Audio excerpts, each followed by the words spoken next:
Hello and welcome to our show, The Awakening, here on WGSN-DB, the Going Bold and Going Solo Network. My name is Tina Huggins, your divorce coach specialist and restorative family mediator, and this is Joe. Our topic today is, why do you stay in an unhealthy relationship? So this is a topic that many people that get divorced could actually put their 2 cents in, because we stay in a relationship that is unhealthy for a long time. I stayed over 15 years, and we're going to find out why I stayed tonight. So I looked up a question on Google. Should I get divorced? And that brought me into lots of different websites that had reasons, a certain number of reasons. Some said 16. There was one that said 18 reasons or signs to get divorced. And so the signs to get divorced aren't necessarily the reasons you get divorced, although they could be. And I can tell you from my viewpoint that I stayed in my marriage for all the wrong reasons. And we're going to find out a little bit about that. So, Joe, you told me when we were prepping, well, you've told me over the whole time that we've been together, that your marriage was on the rocks before you ever even said I do. So why did you stay? Because there was rails on the boat. Sorry. Golly, why did I stay? Oh, man. For all the wrong reasons. Okay. So I'll start with the best reasons to stay. When I got married, there was a little boy that she had previously. So that was a reason my foot was even in the door. So, and then it wasn't as bad at first. It was still bad. I mean, the red flags and stuff, but it just kept catapulting, getting worse and worse. And why did I stay? I learned commitment as far as like work commitment, your word commitment, marriage commitment, falls in that. My mom and dad were never divorced, married forever till they passed away. So I learned commitment that way. So I'd say commitment, the kind of like the job I have. I've done that 40 years now. So that's commitment right there. So everything I do, I'm just kind of committed to it. And you're committed to everything. Once you start a project, it's Right. kind of hard to pull you away for it. Like just prior to coming to sit down to do the show, he was in the middle of texting at work for work stuff. Right. So very committed. So I can tell you that I didn't think I should get divorced. I learned that, I was raised on a farm, and my family just loved my husband. They loved him more than they loved me, to the point that they even took his side once I got divorced. And that was my fault too, because I didn't communicate with them what was going on in my relationship. But I was trained to marry a good provider. So I was basically trained to marry with my head, not with my heart, which can be good and could be bad. And in this case, I was trained to be married to a good provider. I was trained to do all the wifey things, to cook, to clean, to take care of the kids, to run the errands, to do all the work and provide sex for my partner, for my husband. And when I was telling you this, you had a stupid comment about cows. Sounds like a lot of work is pretty much what I said, but a little bit more flavor. He called me a cow, I think. I'm still here. Yeah, he didn't die. So how did I learn that stuff? How was I trained? I was trained from my parents. I was trained from my grandparents. Basically, my grandparents and probably their parents trained my parents. So my mom was trained by her parents, specifically her mother, that this is what you do. And so my mom and dad met each other.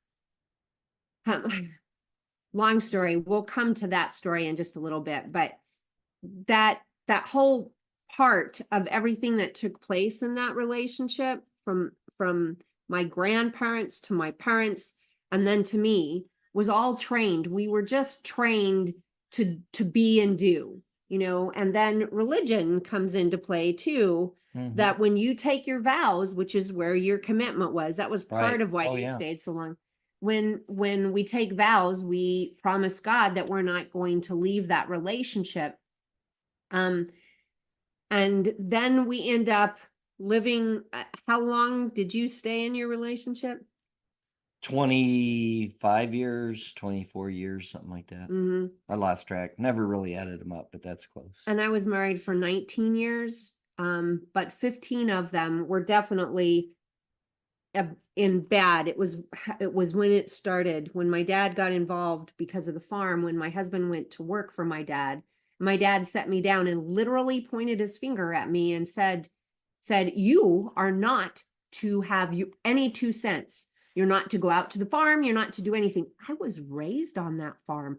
I knew more about the horses and cows and tractors than my husband did, in the field. But my dad got his 2 cents in. And like I said earlier, that's when my relationship started to falter and fail. And then it went another 15 years and a few broken bones in the process. So were you unhappy in your relationship? That's an understatement. Right. It was trying. I went into it very naive. I thought it would get better. Believe it or not. I mean, you wouldn't go into it thinking it's going to stay the same or get worse. So I did think it'd get better, but yeah, not a good deal. So I can tell you, there's been lots of young women that have come in to talk to me because I was a martial arts instructor. And then I had a clinic in my small hometown where a lot, excuse me, a lot of, especially young girls, but even young men would come in and ask questions to me about different things. And there were several of them through the course of my time that were with an abusive boyfriend, and he asked them to get married. And they told me, they said, oh, he'll get better. Things will just get better. It's just all the tension in his family and stuff from here. Everything's going to get better. I'll make sure it gets better. I'll make sure it gets better. We all think that we can change our partner. We can help them get better. I know a gal several years back where she was dating an abusive boyfriend, and her actual words were, I help him. He can't survive without me. I help him. I do the cooking and the cleaning and things that he can't do. He's not mentally and physically able to do those things well enough for himself. And then that relationship got volatile and ended. And luckily it was before she got married to him. And then there's a book, I can't even remember what it is. I would give this book as a gift, as a wedding gift to a lot of people. Oh, it was Men Are From Mars and Women Are From Venus. And I would give that book to people just because it talked about the differences. But I would talk to these young girls and I would tell them, it's never going to get better. It will get worse, but it will never get better. It might get better for short periods of time. Okay, so we're looking at things like addictions. I just heard recently from a person that they were going to get divorced because of the addiction their partner had, their husband had, to porn. And I hear sex addiction and porn addiction as a reason for people getting divorced quite frequently. And it's something that he has. I mean, it's an addiction. It doesn't matter whether the addictions to sex, to alcohol, to drugs, to gambling, those addictions, you can't make them better, ever. It doesn't matter what you do, you can't make them better. They can get help. They can go to AA or Sexaholics Anonymous or any course of those types of things. They can go and get help for their addiction, but you can't change them. And if they aren't willing to go and get that help before you get married, I'm telling you, it will get worse. If they raise their voice at you, eventually they will hit you. If they throw things in your direction, eventually they will hit you. It's a portion of that person needing help. You can't get that help for them. You can do an intervention, but if they have a mental illness, that intervention is not going to help. Okay. And you've experienced a mental situation with your spouse, and she actually intervened in your relationship with counseling, correct? Right. And she thought she was the victim. So she went out and got a counselor, told them, her particular story, and, laid out the guidelines of how things were in her mind. And then they'd bring me in, she'd bring me into the counseling. And then the counselor, you could just see his wheels turning after a while, and it didn't add up, of course. And that's when the counselor would say, Joe, can you come in and we'll go one-on-one here? And then they would, like say different things. One in particular, they would say, and I've said this before on other broadcasts, but before I met you, I thought you were going to be 6'2", and every time she opened her mouth, you would backhand her. Just stuff like that. So He's not 6'2". And I haven't hit 5'4". and a half. But anyways, yeah, we went to counseling, and actually counseling was great. Yeah, I was willing to do anything for my sanity too. That was mainly it, really. And so that's why he's a perfect man, because he's been through the torture and trained by the therapist. So now he comes to me. So he was a piece of coal, really, probably when she met him, but now he's my diamond. we don't have proof of that. I don't know. Hearsay. You've told me Hearsay. Anyways, so these are all kinds of reasons why, we stayed in our abusive relationship. And so in another show, we'll talk about the difference between situational abuse or fighting and abuse. So that's a whole different situation, because I think my situation was situational, where yours was just long-term. It was a time bomb, and it was a constant. It was like a leaky roof. Yeah. So now I'm going to kind of tell you a bit of some stuff that I've been through with my father. So I know in my lifetime, my dad, this is kind of where I learned a lot of this stuff, and then part of it come from my mom. So before I start on my dad, I will tell you a little bit about my mom. My mom stayed married to my dad, who didn't start off abusive. In fact, he was a good man. He was financially abusive to her, but I honestly think had he understood that what he was doing was financial abuse, he probably wouldn't have done it. And maybe he learned some of that from his own father, because that is a side of my dad's parents that I didn't see, but that doesn't mean it wasn't there. Okay, so it was a farm, and they got paid cash for different things like sale of cattle and some farm sales inside the farm itself on the field, where people could come and pay for potatoes and things like that. So they got paid cash for lots of things. And so that cash was kept in my grandparents' safe. And my dad and his siblings, I believe, all had the combination to get into that safe. They knew where their money was, and their money was separate from my grandparents' money. And I don't think my dad would have been financially abusive. But the longer that relationship went, he was never in love with my mom, and my mom learned to love him. And maybe she did love him when she first met him. But what happened is they dated for just a few dates, and I became the product of that. And so they had to get married. And so learning through everything with my mom, she couldn't leave that relationship, even if like my dad stepped out on her, whether he was stepping out with a person or just at the bar. He wouldn't come home for hours and hours after work, after he got out of the fields. And she never went anywhere. Finally, her and her girlfriend would do stuff at either my mom's house or her house, but they would never go anywhere or do things except for maybe twice a year, which was shopping, school clothes shopping, and holiday shopping type stuff. And my mom, finally, I got to learn this. So one day my mom came home, and my mom is the oldest daughter, and the second in her family of 8.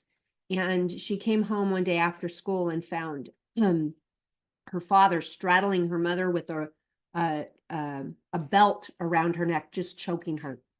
And I believe that it was her older brother that pulled him off of their mom. But when my grandma was young, a new married woman, she had married my grandfather, and she had the 2 oldest. And so my mom was the second, and she was being abused by my grandfather. And so she left Colorado and went to California, which is where her parents were at. And she stayed there for a month or 2. And then her mother actually told her, "You made your bed, now you have to sleep in it. You have to go back."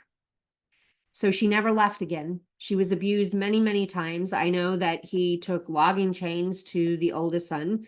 I know there was lots of beatings that the oldest boy ended up taking on.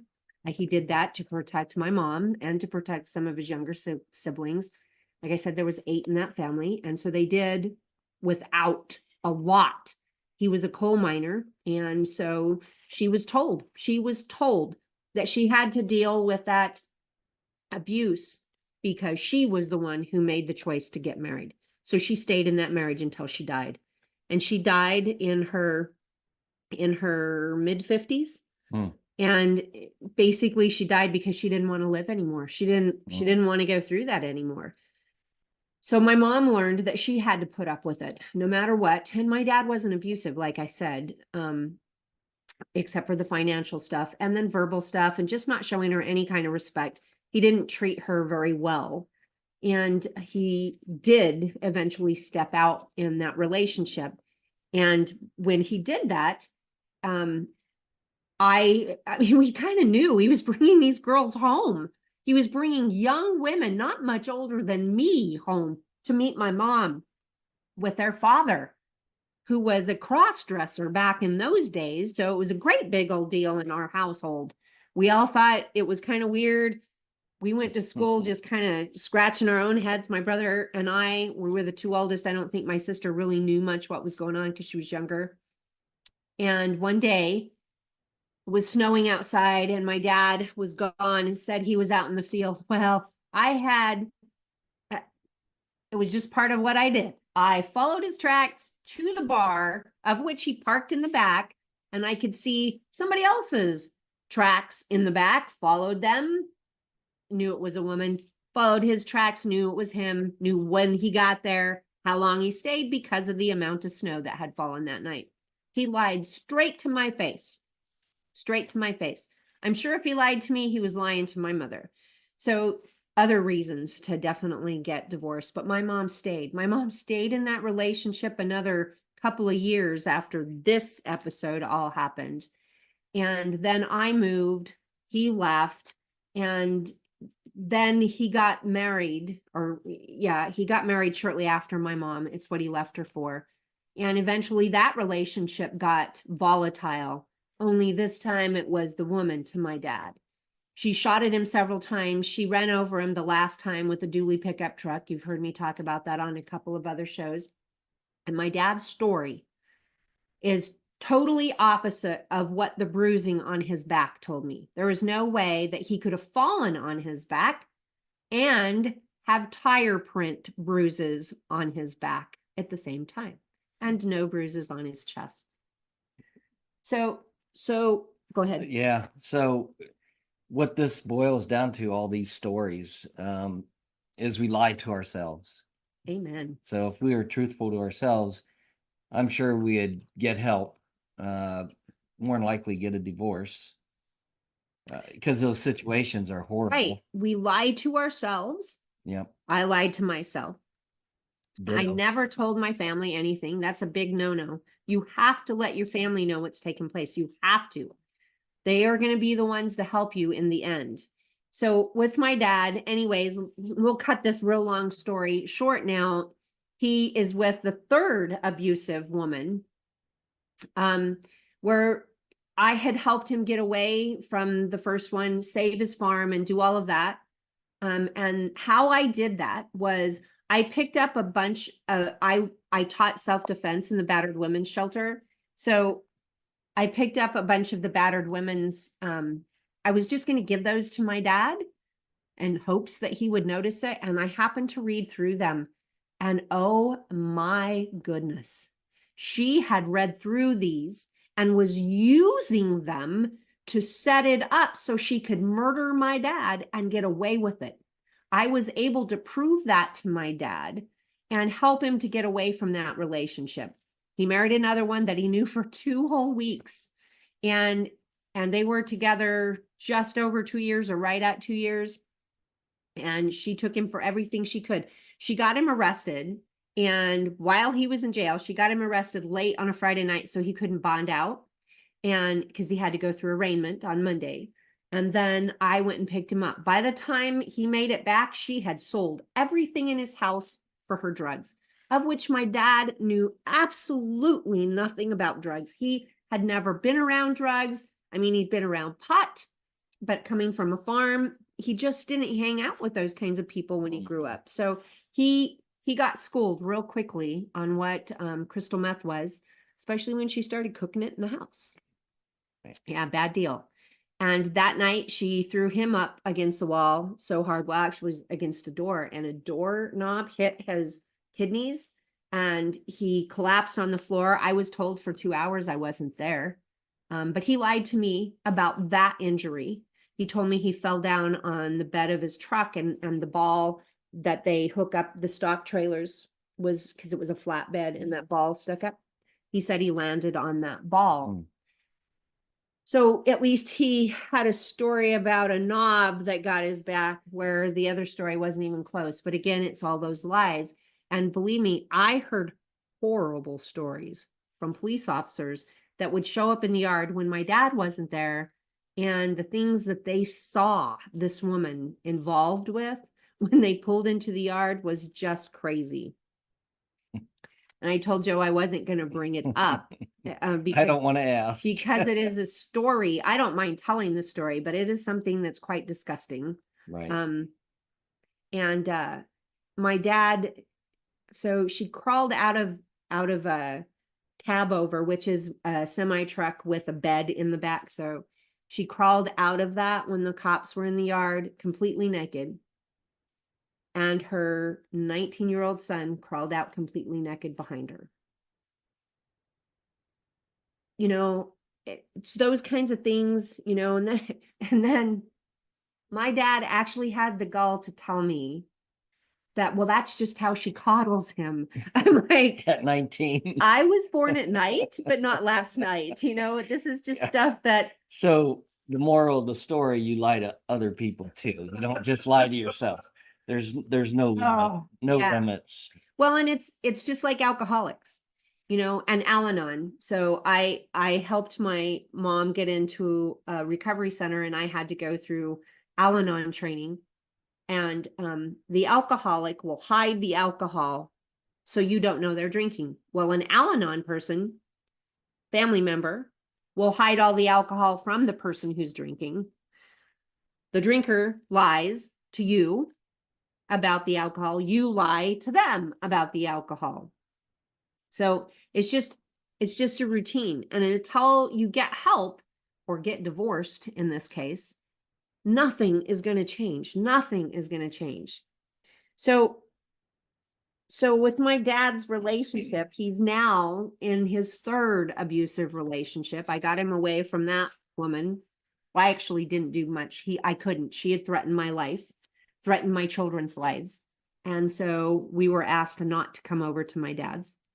And I got him through that. Him and I spent quite a bit of time together. And then he got with this woman that he's with now, who is 6 months younger than I am and also abusive, to the part that, and he lies about this part. He says it's the alcohol. If you just don't talk to her when she's drinking, like alcohol magnifies a person. Right. It doesn't change them. It magnifies them. So if they're already thinking these thoughts in their head, feeling them, it magnifies those thoughts. It dissolves the filter. Oh, yeah, there is no filter. There's no filter. And I had to block her. My sisters had to block her. We've all had to keep her away from us. It's like my sister went out to take care of my dad. I went out last year for a whole month to take care of my dad. And my sister went out this year. And my sister only stayed a couple of days because she is physically afraid of my dad's wife. She took a butt of a gun to my son's girlfriend for lying to her and stealing. Not that she didn't deserve some of what, but she broke her scapula, one of the hardest bones. Flat bones are very hard to break. She broke the scapula of her back with the butt of the gun, at the same time breaking the butt of the gun. So you know that she was hitting her extremely hard. So my sister's physically afraid of her. So now that I've kind of explained all of that, we don't go see my dad at all. So where does this take you? Well, kind of makes my life sound normal. Sorry. Humor is good though, when, but gosh, where does it take me? I had a lot of situations in my marriage. Cops being called all the time, and I say all the time, it was 3 or 4 times, which feels like all the time, because they threaten that the other times when they don't actually call.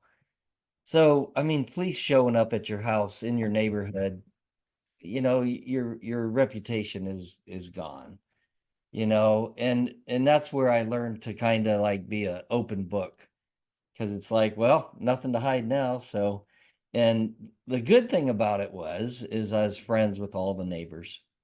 I could talk to all the neighbors. There was 3 of them right in a little triangle right around us, and no problem with me. They never did like her, which yeah. Talking with everybody I've met, nobody likes her. So right. I get that. And I feel for her because, I can't myself, just like my dad's wife, I really don't dislike her. I don't dislike her. And I know a lot of people are like, why? She's called you a thief, and she's got on Facebook and she's trashed you. When she trashed me, she trashed my kids. She got a hold of them. She got a hold of my ex-husband and threw him under the bus. She tried to get everybody that she could and just kind of trash everybody. Some of my Taekwondo students were involved in that. So we had to. I don't like her. So, and I can't say I like her, but I feel sorry for her. And I feel a little bit this way with your ex, because I live a happy life. Mm-hmm. We live a happy life. Right. But I live a happy life. I live happy in my head. And no day do they have a 24-hour happy, awesome day. I mean, I heard stories about your ex when she recently got married 2 years ago, and it was a horrible day. A bridezilla. And our wedding was magical. It was my favorite day in the whole world.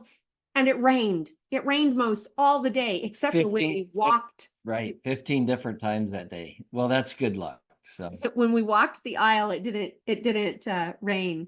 yeah, And so all my favorite people were there, and it was magical for me to go through that. right, And then with her, it wasn't. It was the opposite of that. right. And so living in their head is a really tough thing.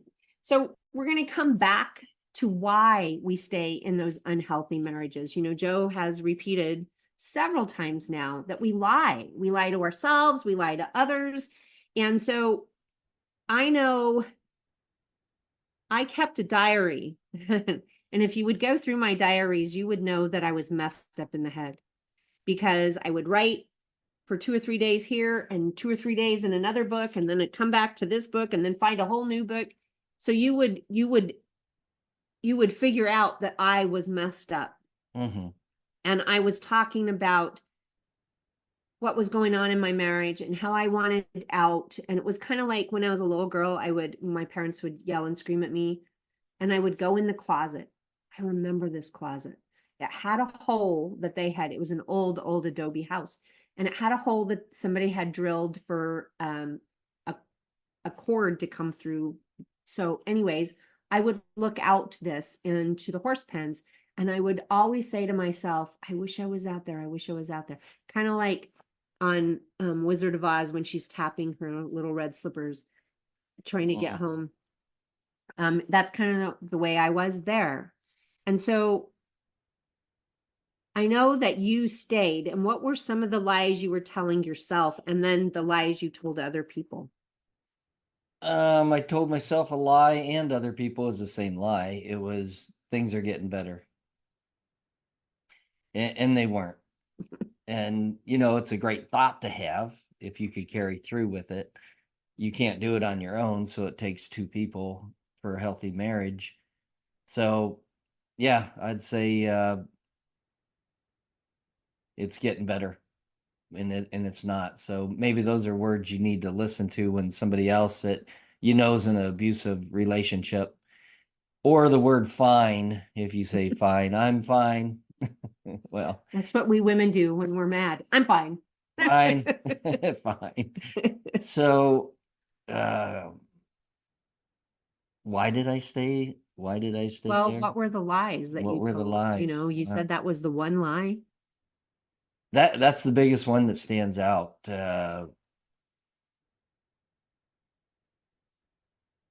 Yeah, like it's just getting better, and it wasn't. I can't think of any other lies that I told myself. I'm sure there's plenty. So I didn't have to lie to my family. I just bucked it up and dealt with it. I thought that was the way it was. So I didn't even really lie to myself about things. I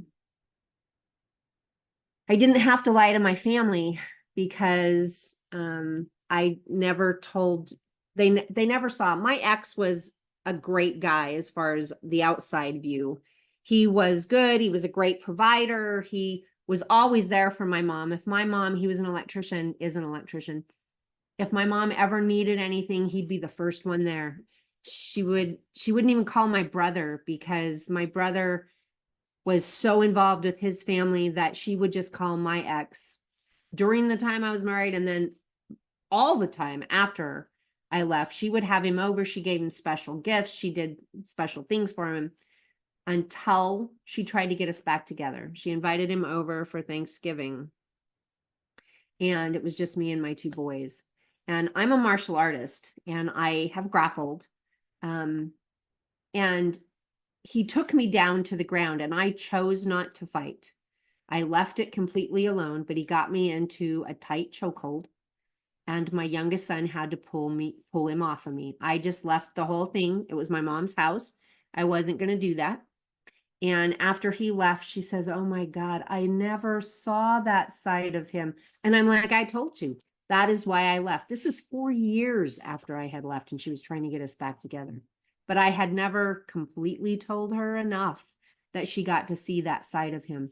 After that day, she never called him again for assistance, and he never checked on her again. He'd done what he wanted to do. He was manipulating my family. Even after that, he kept in with my dad and still did manipulation. And would tell dad stuff that he wanted me to hear. So he would do that kind of stuff. And as soon as these women came in and started getting hassly with my dad, then he just kind of stopped all communication, and somewhere in there he actually stole equipment, stole tools and whatnot from my dad. And he actually told me, he said, I'm taking them, or they'll just sell them. If he ever wants them back, he can come get them. And I'm like, yeah, but he doesn't know you have them. And he's like, yeah, but you could let him know if he needs those tools, he can come get them. That's not what he meant. That's not what he meant. He stole Right. them because he could steal them. Right. And that's the kind of man he really was. He did that kind of stuff to get even. He was getting mad at my dad. So he did that to get even for my dad. So those are the lies I had. So it sounds like you weren't honest with yourself to tell yourself that you're in a bad situation, to share that with somebody. So you never shared it. So silence was the negative, being silent, not being honest with yourself. Yeah. Yeah. And I wasn't. I mean, even I would just say that we got into fights in my journals, and I would call him in little names, type of thing, or say that kind of stuff. But I never saw that. And I never went back to read my journals. I actually tell people that get a hold of me and say, I can't see the abuse. And I will tell them to journal it, and every month go back and read your journal and see what you have written and connect some dots. I wasn't reading my journals. I would read one passage and then I would probably scribble it out or tear it up. So that is the one thing that you have to go back and do, is read your journals and see what's going on. Years later, I went back through some of those journals and I could see them loud and clear. And I know when I got with you, you were keeping notes. I had like a half a bag of notes, which is quite a few notes. And that helped get it out of my head and off my heart. Putting it on paper, then you could put it away. And whatever the note says is what it says. You need to, I think you need to write notes and make sure the other person doesn't find them, because then you're going to be in a heap of trouble. So yeah, that is a huge thing. Keep your notes away. In fact, I would suggest you not keep them in the house if you have an abusive partner. Just because if they find them, and I say this in most of our shows, that the most dangerous time in any relationship is the moment you go to leave, whether that is verbally talking about it or writing about it. That's when I got hurt every time. But it's a fact that the most abusive time is the moment you go to leave. And in my case, I was just leaving fights and ended up with a broken hand and separated ribs and later a dislocated leg. I stayed for 2+ more years after the hand. And well, and I can vouch for that too. On my side is 2 of the big times I was leaving, she jumped on my back, and actually I was trying to put my pants on so I could leave. And then you're pretty vulnerable when you're putting your pants on. right. So I got knocked down, and then I'm holding on to my pants, and then she's dragging me across the tile by my pant leg, and I'm holding on to my pants. And, yeah, I could have let the pants go and beat the snot out of her, but you do that, you're going to be in prison. It's not the right thing to do. It's, so that takes a lot of willpower. But yeah, that was the end days, and that was one of them. Yeah. So get the heck out. Yes. Yes. Yep. And if you are unhappy, especially if there's any form of abuse, it's not going to get better. You need to figure out a way out. And the very safest way is to create an exit plan. And that's what a divorce coach can help you with, is an exit plan. I work in a domestic violence mediator team where we do lots of training about domestic violence in the mediation process. And that is huge when it comes to understanding how to communicate to other people. And I can tell you, an abuser is one of the most difficult people you can can communicate with. I have a client that I just talked with today that he's got to go through mediation. And so that mediation he thought was going to be virtual and he was safe, but now his wife, his soon-to-be ex, is asking for it to be in the same room in person. And so we talked today about how you can go through the mediation and be in a separate room. And that is a caucus, is what we call it. It's a caucus when the mediator goes from one room to the other. We like to use 2 mediators in those types of situations, just kind of communicate and keep things safe and everything for our clients.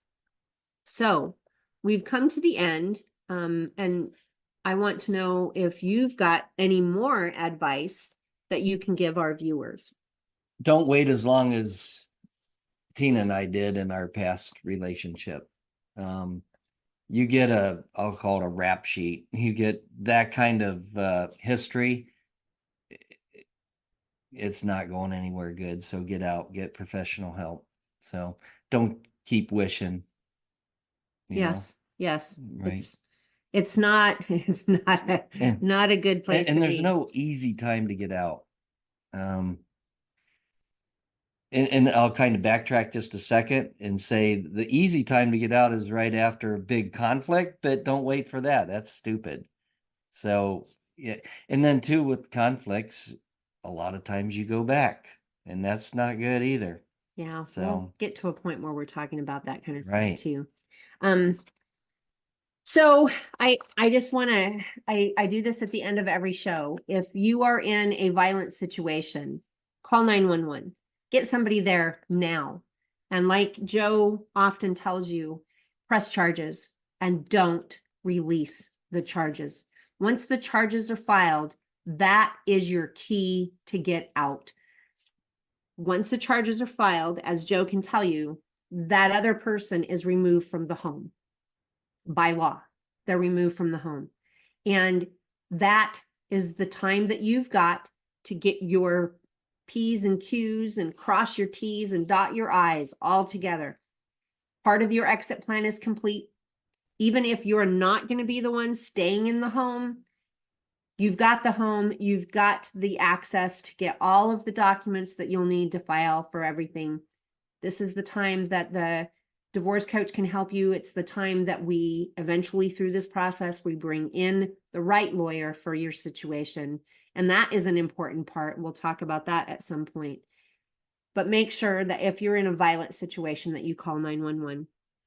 And if you are in a domestic violent relationship and you just need somebody to talk to, call the domestic violence hotline at 800-799-7233. That number again is 1-800-799-7233. My contact information is my website is divorcecoachspecialist.com. That again is my website, divorcecoachspecialist.com. You can contact me from there, but you can also email me at coachtinalynn@gmail.com. That is coach, CoachTinaLynn@gmail.com. And if you're wanting to reach Joe, you can reach him through my email as well. If you have questions, please ask. And we're here. We want you to be safe and we want you to be happy. That is very important to both of us. Right. Anything else? Stay safe. Don't drop the charges if you file them. So, because that's your safety time. Yeah. So thank you very much. And we will see you next week. Good night.